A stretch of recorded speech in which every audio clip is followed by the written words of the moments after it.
तीन रातें धनतेरस का, काली चौदस और प्लस आपका दिवाली, ये तीन प्रमुख त्यौहार हैं। धनतेरस में धन्वंतरी जी की उत्पत्ति हुई थी, तो ये धन्वंतरी जी आरोग्य देवता हैं। इस दिन यम को भी प्रसन्न करने के लिए एक चौमुखी दीपक जला करके दक्षिण की तरफ लगाया जाता है, जिससे घर में कोई नकारात्मक ऊर्जाएं ना आए। ये 4 दिन जो है राजा बलि का राज है। नमस्कार, मैं हूँ प्रियंवदा तिवारी और आप देख रहे हैं तिलक पत्रिका। अभी हमारे साथ रविशंकर पांड्या जी हैं, जिनसे हम बातचीत करते हैं, जानते हैं धनतेरस के बारे में। धनतेरस क्या है और इसका हमारे पुराणों में क्या उल्लेख मिलता है।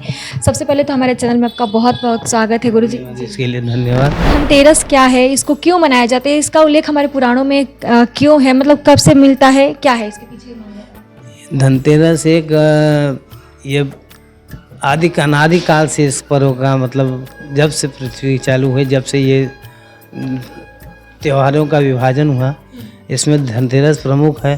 कार्तिक महीने में माह में ये विष्णु का ही महीना है, तो इसमें ये 3 रातें धनतेरस का, काली चौदस और प्लस आपका दिवाली, ये 3 प्रमुख त्यौहार हैं, जिसको दीप का भी त्यौहार कहा जाता है।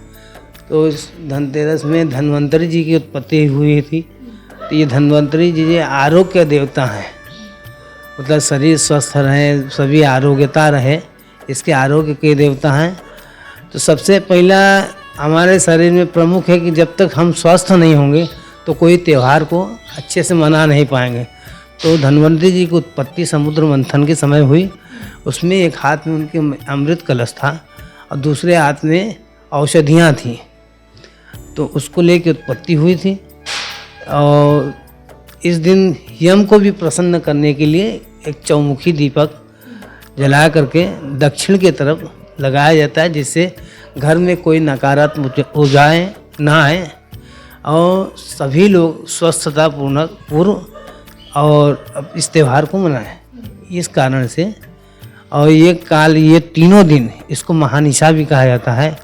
कोई भी पूजन वगैरह है रात्रि के समय करने से, रात में इसलिए कहा जाता है कि रात में करने से रात को एक विशेष प्रकार की शांति प्रदान होती है, मन भी उसमें लगता है। सभी चौकियों से हट करके एकदम ध्यानपूर्वक बैठ के आदमी करता है। वैसे प्रदोष काल का ही उत्तम समय है पूजा करने का।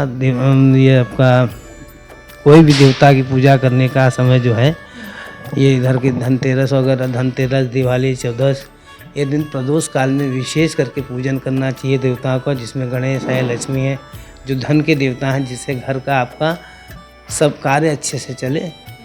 तो सायंकाल, प्रदोष काल उसको कहा जाता है जब 2 बेलाओं की संधि होती है।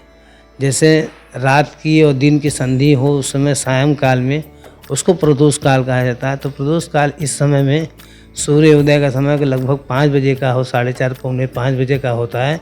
तो 5 से 6 बजे के समय सूर्य की लालिमा और रात का अंधेरा एक तरीके से मिलता है, उसको प्रदोष काल का है। तो उस समय में पूजन करना, घर में दीपक जलाना और देवता 3 दिन 4 दिन, ये 4 दिन जो है राजा बलि का राज है। भगवान विष्णु ने राजा बलि को, तो इस दिन देवता लोग विचरण करते हैं, राज है तो राजा बलि का रहता है। उनको प्रसन्न करने के लिए कि हमारे घर भी देवता आकर के देखें, प्रसन्न हो, हमको आशीर्वाद दें, तो प्रदोष पाल में दीपक जलाना, घर में अंधेरा रहने से देवताओं का आगमन नहीं होता। तो सायंकाल में पूजन करके दीपक जला करके घर को साफ सुफ किया जाता है। कोई भी अतिथि कहीं भी आता है, किसी के भी घर में आता है, तो सबसे पहला काम होता है साफ़ सफाई का। तो इसीलिए हम लोग भी अपने घर में साफ़ सफाई का काम करके दिवाली के समय, इस समय में चूना पानी करते हैं, सब सफ़ेदी लाते हैं, घर में खूब प्रकाशमय करते हैं, चारों तरफ लाइटें जलती रहती हैं। तो उसी में देवताओं का इसी प्रकार से आपने आकाश दीप का भी देखा होगा घाट पे। हाँ, तो ये दीप दान का भी विशेष महत्व है। इस समय दीप से ही सब संबंधित काम है, सब रोशनी का ही काम। हाँ, पूरा कार्तिक माह इसमें भगवान देव उठते भी हैं। तो जब उठते हैं तो चारों तरफ प्रकाश और रोशनी रहती, तो खूब आशीर्वाद देते हैं भगवान सबको कि खूब फले फूले सब प्रसन्न। जहाँ ऐसा नहीं होता है तो वहाँ उस चीज़ की कमी आती है, तो उसको फिर जलना, तो वो आदमी फिर उसके तरफ अग्रसर होता है। इस प्रकार से, इस तरीके से इस कार्य चलता रहता है। धनतेरस पर खरीदारी भी करने का बहुत ही विशेष महत्व बताया गया, तो क्या हम खरीदें क्या न खरीदें, इस दिन का विशेष कैसे हम इसको समझें? हम लोग ने जब से होश संभाला है, हमारे यहाँ भी खरीदारी होती रही है। हम लोग सभी के घर में जहाँ देखते रहे, तो विशेष करके सोना चांदी पीतल तांबा, जो मतलब इस तरीके की चीज़ों को खरीदने का प्रावधान है। आजकल कुछ सालों से हमने देखा है, कुछ लोगों का कहना कि झाड़ू भी खरीदी जाती है, तो झाड़ू भी खरीदना चाहिए। कहा जाता है कि लक्ष्मी की बहन दरिद्रा है, तो दरिद्रा के लिए वो लक्ष्मी की बहन को खरीद के ले आने से, उससे पूजन करके साफ सफाई करने से तो लक्ष्मी का आगमन होता है, अपनी बहन से मिलने के लिए वो आती है। इस प्रकार से झाड़ू की भी खरीदी की जाती है। तो सोना चांदी, मुख्य रूप से सोना चांदी, ये पीतल तांबा जस्ता ये सब खरीदना चाहिए। धातु की चीज़ों को स्टील लोहा खरीदने से ये खरीदने का कोई उपयोग नहीं है। हाँ, सोना चांदी मुख्य है। सोना चांदी हम लोग इसलिए खरीदते थे, धीरे धीरे कर खरीदेंगे, संचय होगा, विपत्ति के समय ये काम आएगी। इस उद्देश्य से इसकी खरीदारी होती है। तो अच्छे दिनों में खरीदने से उसमें और वृद्धि होती है, ह्रास नहीं होता है। तो अच्छे दिनों में खरीदा जाए तो इससे लाभ होता है। बहुत लोग धनिया भी इस दिन खरीदते हैं, इसके पीछे क्या मान्यताएं हैं? धनिया एक औषधीय तत्व है। धनिया गुड़ गणेश जी को बड़ा प्रिय है।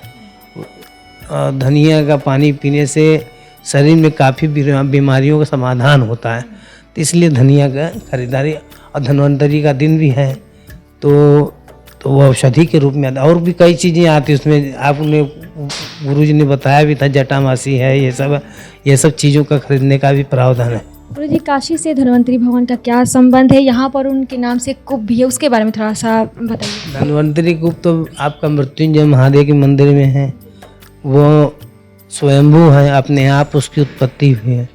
उसका कोई समय निर्धारण नहीं कब से है। ये जैसे ज्ञानवापी कूप है, ये गंगा के पहले से है, आज का नहीं है। तो ये सब, और वहाँ का जो जल था पहले, वहाँ पे पेड़ों की सब जंगल ही था काशी। ये तो निर्माण अभी जैसे जैसे बस्ती बढ़ती गई, निर्माण होते गए हैं, कितनी चीज़ें तो अलोप हो गई हैं। इसमें कई चीज़ों का पता ही नहीं है कहाँ है। तो उसमें नीम के पेड़ वहाँ काफ़ी लगे थे, तो उसमें नीम के पेड़ की शाखाएँ थी। तो उस जल के जाने से नीम के पेड़, और नीम बड़ी औषधीय तत्व है, जिससे आपके शरीर से काफ़ी कीटाणु नष्ट होते हैं। तो उसमें कैंसर, ये सब जो बड़े बड़े रोग हैं उससे नष्ट हो जाते, तो वहाँ का पानी पीने से।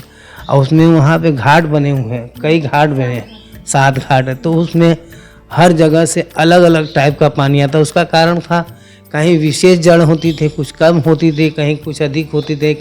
3-4 तरीके के पेड़ होते थे, तो हर जगह का अलग अलग पानी होने से शरीर की एक विशेष प्रकार की बीमारियों का समाधान होता था।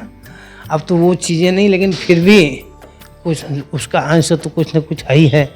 पृथ्वी हमेशा औषधीय रही है, जमीन से भूमि से हमेशा कुछ न कुछ अच्छा ही निकलता रहा है। तो अभी भी वो चीज़ें प्राप्त होती रही हैं और प्राप्त होती रहेंगी जब तक है।